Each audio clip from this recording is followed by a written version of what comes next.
Welcome back to Watching the Project. Net zero emissions by 2050. It's still not an official target yet, but now that the PM seems to be warming to the idea, the Nationals are lashing out.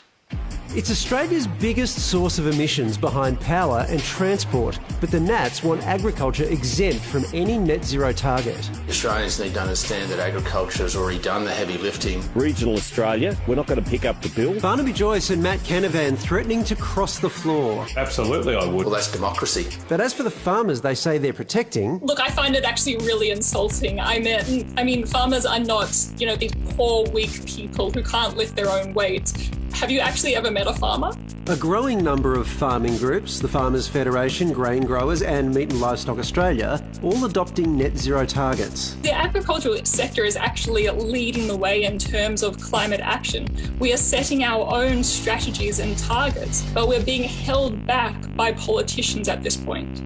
The whole stoush has brought into sharp focus the attitudes behind Australia's climate inaction. We're not worried, well, I'm certainly not worried, about what might happen in 30 years' time. And there you have it, the problem with Australian climate policy summed up in a soundbite. We're not worried. No vision, no action, no worries. And the Deputy Prime Minister isn't alone. There's way too much focus in this country on what might or might not happen in 30 years' time. I can assure you that none of us are going to be in this building in 2050.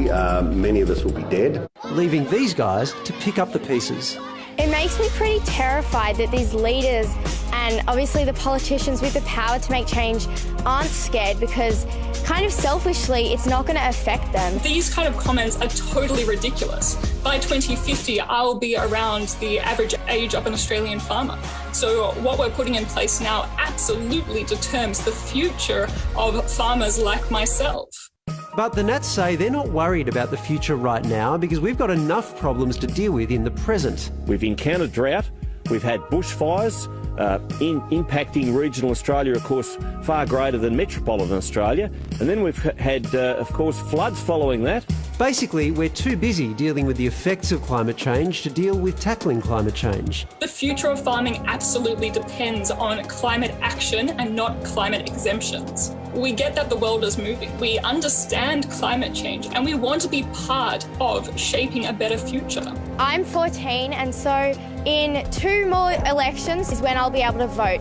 And if our leaders continue with a lack of action and we continue electing leaders who don't care, then by the time I can vote, it'll be too late.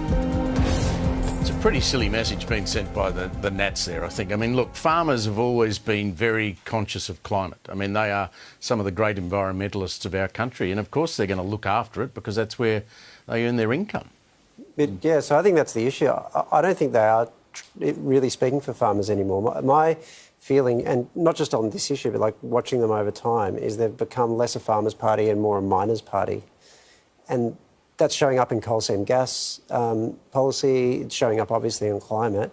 That's a really big shift that I don't think we've cottoned onto. Yeah, and it's in New South Wales, if you look at that example, the Shooter Fishers and Farmers Party there is outrating the Nats when you go to the polls. The Nats are losing seats to those So what do you do about that influence?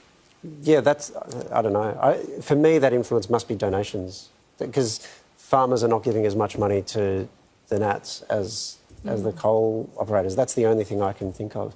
But the question politically is interesting, right? Because they've come out and said this right at the moment that Scott Morrison has given just the merest hint. It wasn't even like a big statement.